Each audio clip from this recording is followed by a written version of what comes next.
ما تقولش I'm fine I'm fine. لا لا لا لا لا، عندما تذهب إلى أمريكا وتقول I'm fine سوف يعرفون أنك غريب عن البلاد.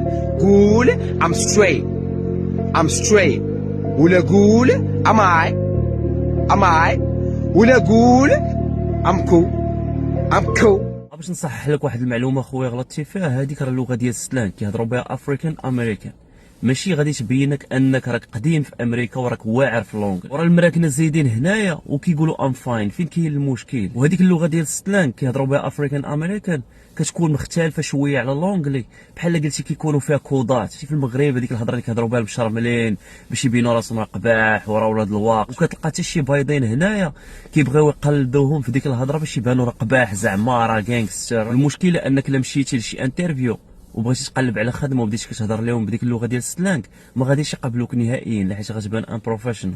هذا هو المشكل الخوت في ديك اللغه. المهم خويا كمل على المحتوى ديالك، الله يسهل عليك. انا بغي نصحح عليك هذه المعلومه هذه وصافي باش بنادم ما يكونش غلط وصافي. يلا الله يسهل عليكم اخوت، ورمضان مبارك.